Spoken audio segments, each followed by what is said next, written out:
आपके सीबीएसई के एग्जाम में जो 100% है आना ही है। अब जो अकाउंटेंट है, अकाउंटेंट ने क्या करा, इंटरेस्ट ऑन कैपिटल देना भूल गया। किसको? एबीसी को। तो मेरी फर्म है, तो अकाउंटेंट को कितने का नुकसान है? 6 और 4 10। और नहीं, ये जो आपने एक स्टेटमेंट बनाया है, अब स्टेटमेंट बना के जब आप क्लोज करोगे तो फर्म का जो बैलेंस है वो आएगा।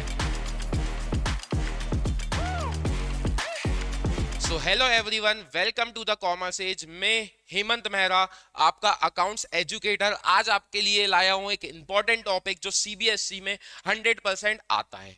तो हम लोग डिस्कस करते हैं आज के टॉपिक के बारे में, जो है पास्ट एडजस्टमेंट। अब पास्ट एडजस्टमेंट क्या होता है हम लोग डिस्कस करेंगे, और आपके सीबीएसई के एग्जाम में जो 100% है आना ही है। तो अब बात करते हैं कि पास्ट एडजस्टमेंट क्या होता है। तो आप लोगों ने देखा होगा, हम अकाउंटिंग करते हैं। जैसे अभी मैं आपको बताता हूं कि आपने एक जर्नल एंट्री करी, हम इसको रफ कर देते हैं, देन फिर से डिस्कस करते हैं। तो आपने एक जर्नल एंट्री करी, जैसे आपके ये पेज है, और ये पेज में आपने एक जर्नल एंट्री करी, दो जर्नल एंट्री करी, तीन करी। जब आपको पता चला कि आपने पहली एंट्री तो गलत करी, दूसरी और तीसरी सही करी है, तब आपको जब एंड में जाके पता चला, जब आपने ट्रायल बैलेंस और फाइनेंशियल स्टेटमेंट बना लिए, आपको जब जाके पता चलता है कि यार मैंने तो गलती कर दी। मैंने क्या गलती कर दी? डेबिट को क्रेडिट में लिख दिया, या किसी को देना था किसी और को दे दिया। तो यहां पर अब आपके पास क्या ऑप्शन रहता है? आपके पास ऑप्शन रहता है कि आप ये पेज को कट करते हो और फिर से एक नया पेज बनाते हो, बट आपके फाइनेंशियल स्टेटमेंट तो गड़बड़ बन चुके हैं, तो आपको ये प्रॉब्लम जाती है। तो इसी तरह एक और टॉपिक है जिसका नाम है पास्ट एडजस्टमेंट, जो आपके पार्टनरशिप का टॉपिक है। और पार्टनरशिप में भी ये प्रॉब्लम जाती है कि अकाउंटेंट जो है वो किसी को अमाउंट ज्यादा दे देता है और किसी को अमाउंट कम दे देता है। तो इसीलिए हमें ये टॉपिक को समझना है जिसका नाम है पास्ट एडजस्टमेंट। अब पास्ट एडजस्टमेंट कैसे करना है वो हम लोग डिस्कस करते हैं। तो हम लोग सबसे पहले एक क्वेश्चन से डिस्कस करेंगे। तो आपका ये है क्वेश्चन। क्वेश्चन लिखा हुआ है, A B C are partner sharing profit and loss in 2:2:1।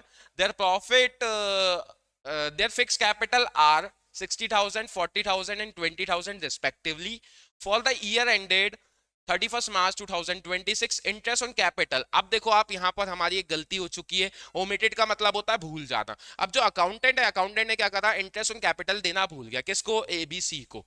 अब एबीसी के लिए तो लॉस हो गया भाई, उन्हें इंटरेस्ट मिलना था बट मिला नहीं, उनको तो बस प्रॉफिट मिला। तो अब अकाउंटेंट कैसे सही करेगा? तो अकाउंटेंट सबसे पहले बनाएगा एक स्टेटमेंट, जिस स्टेटमेंट का नाम है स्टेटमेंट ऑफ पास्ट एडजस्टमेंट। देख लो यहां पर ये फॉर्मेट इस टाइप का बनेगा, statement of past adjustment. Format है आपका पर्टिकुलर ए बी सी और एक फर्म का। जैसे आपके क्वेश्चन में जो नाम रहेंगे, बस वो नाम के हिसाब से आपको फॉर्मेट बनाना है। अब नाम जैसे यहाँ वाले क्वेश्चन में है ए बी सी, तो मैंने ए बी सी बना दिया। आपके क्वेश्चन में अगर रमन, राज और यान या ऐसे कोई भी नाम होंगे, आपको सबके कॉलम बनाने, बट लास्ट में आपको एक कॉलम बनाना है फर्म का। अब मैं, बहुत सारे लोगों को कंफ्यूजन होती है कब फर्म का कॉलम बनाना है, कब नहीं बनाना, और फर्म को कैसे सॉल्व करना है। तो मैं आपको बता देता हूँ। आपको इस क्वेश्चन में मानना है कि जो आपका फर्म है ना, वो आपका अकाउंटेंट है। अगर आप ये सोच लोगे तो आपका क्वेश्चन बहुत ज्यादा इजी हो जाएगा। तो हम लोग क्या मानते हैं, हमारा जो फर्म है ना वो एक अकाउंटेंट है। अब अकाउंटेंट क्या करेगा? अकाउंटेंट से जो गलती हुई है वो अकाउंटेंट वो गलती सही करेगा। तो सबसे पहले हम लोग क्या करते हैं, हम लोग 10% का इंटरेस्ट निकालते हैं। तो 10% का इंटरेस्ट होगा, एक का होगा 6,000, दूसरे का होगा 10% जो है 4,000, और एक और जो लास्ट वाला पार्टनर है सी, उसका होगा आपका 2,000। ऐसे करके सबसे पहले हमने 10% का इंटरेस्ट निकाला। अब मैंने जब 10% का इंटरेस्ट निकाला, तो अब पहले कंसेप्ट आप समझ लो कि कैसे इसमें आपको फिल करना है। तो आपको क्या करना है, आपको सबसे पहले तो इंटरेस्ट निकालना है। इंटरेस्ट निकालने के बाद आपको देखना है कि किसके लिए। अब आपको पता है कि अकाउंटेंट अगर किसी को पैसे देगा तो उसके लिए तो फायदा हो जाएगा, बट दूसरे के लिए क्या हो जाएगा? दूसरे के लिए नुकसान हो जाएगा। तो मुझे देखना है किसके लिए फायदा है, किसके लिए नुकसान है। तो अगर बात करें तो फर्म जो है वो मेरे अकाउंटेंट के लिए नुकसान है। क्या? क्यों? बिकॉज मेरे अकाउंटेंट को 10% सारे पार्टनर को देना है, तो अकाउंटेंट के लिए तो नुकसान है। और मेरा अकाउंटेंट क्या है? मेरा अकाउंटेंट तो मेरी फर्म है। तो अकाउंटेंट को कितने का नुकसान है? 6 और 4 10 और 2 12। तो मेरे अकाउंटेंट को नुकसान है। अब आपका एक कंसेप्ट ये है कि जिसका नुकसान वो डेबिट में और जिसका फायदा वो क्रेडिट में। तो मैं यहाँ पर आपको लिख देता हूँ डेबिट और क्रेडिट। क्रेडिट मतलब जिसका प्रॉफिट है, और डेबिट मतलब जिसका लॉस है। तो अगर मेरे क्वेश्चन के पॉइंट ऑफ व्यू से जाएं, तो क्वेश्चन के पॉइंट ऑफ व्यू से फर्म का क्या है? नुकसान है। कितने का नुकसान है? तो 12,000 का नुकसान है। तो मैंने फिल कर दिया है फर्म में 12,000। अब आप यहां पर लिख लो इंटरेस्ट ऑन कैपिटल। किसको दे रहे हैं? पार्टनर को दे रहे हैं। तो 12,000 का किसका नुकसान हो चुका है? फर्म का। फिर इसके बाद फायदा किसका है? तो फायदा है ए बी और सी का। ए का फायदा है, ए को मिल रहे हैं 6,000, तो मैंने ए में लिख दिए 6,000। इसके बाद बात करते हैं बी की, तो बी को मिल रहे हैं 4,000, तो बी का फायदा कितने का है, 4,000 का। और बात करते हैं सी की, तो सी का फायदा है 2,000। आप देख सकते हो टोटली अगर देखा जाए तो फर्म को 12,000 रुपए देने पड़ रहे हैं, और ए को 6 मिल रहे हैं, बी को 4 मिल रहे हैं, और सी को मिल रहे हैं 2,000। ऐसे करके हमें फिल करना है। सबसे पहले अकाउंटेंट क्या करेगा, जो गलती है उसको सही करेगा, और आपको बस ये रूल ध्यान में रखना है कि डेबिट वाले को लॉस होने वाला है और क्रेडिट वाले को क्या होने वाला है, फायदा होने वाला है। अब जैसे ही आपकी गलती सही हो जाती है, सो नेक्स्ट स्टेप आपको क्या करना है, आपको फर्म को करना है बैलेंस।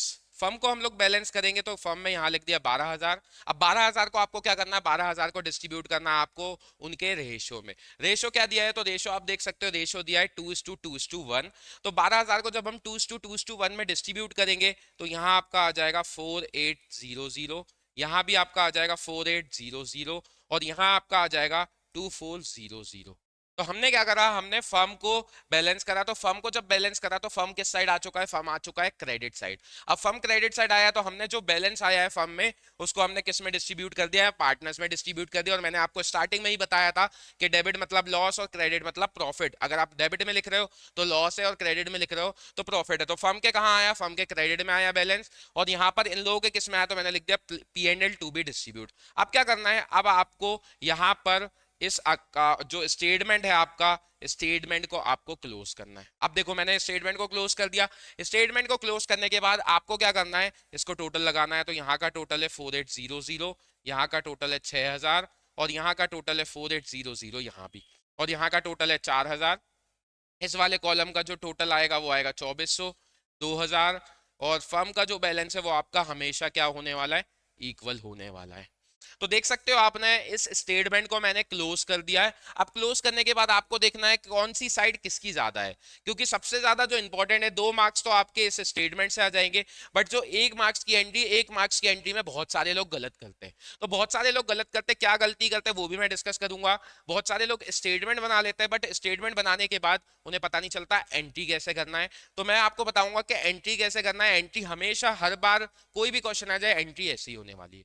तो आपको क्या ध्यान रखना है, आपको ध्यान रखना है कि कौन से किसके कॉलम में अमाउंट ज्यादा है। तो अगर मैं देखूं यहाँ पर ए के क्रेडिट साइड ज्यादा है, बी की अगर देखो तो बी की डेबिट साइड ज्यादा है, और अगर सी की बात करो तो सी की भी कौन सी साइड ज्यादा है, डेबिट साइड ज्यादा है। तो हमें सबसे पहले डिस्कस करता है कि किसकी कौन से अमाउंट वाली साइड ज्यादा है। जैसे मैंने डिसाइड करा कि यार ए की जो है, ए में यहाँ 6,000 है, यहाँ 4,800 है, तो मैंने 6,000 वाली साइड को कंसिडर कर लिया, और दैट्स वाई मैंने बोला ए तो क्रेडिट होने वाला है, बिकॉज उसकी कौन सी साइड ज्यादा है, उसकी क्रेडिट वाली साइड ज्यादा है। इसके बाद बात करते हैं बी जो है, बी की एक 4,800 है और एक है 4,000। तो मैंने देखा बी की जो 4,800 वाली साइड है वो ज्यादा है, तो मैंने बी को कर दिया डेबिट। इसी तरह मैंने सी को भी कर दिया। अब हम लोग यहाँ पर डिसाइड कर पा रहे हैं कि हाँ मेरी कौन सी साइड ज्यादा है, उसके हिसाब से हम डिसाइड करेंगे। अब मुझे एंट्री करनी है, तो यहाँ पर मैं एंट्री कर देता हूँ। एंट्री, चलो एक और नया पेज पे स्टार्ट करते हैं। तो एंट्री जो है आपकी होगी,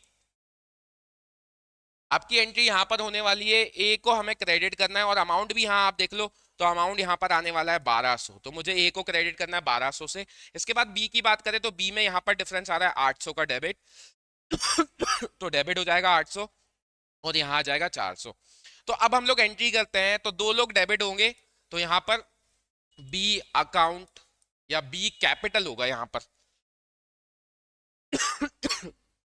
तो B capital debit, C capital debit to A capital.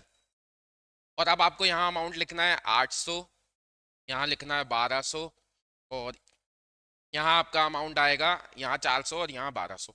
तो ये है आपकी एंट्री का कंसेप्ट। मिलते हैं हम लोग नेक्स्ट वीडियो में।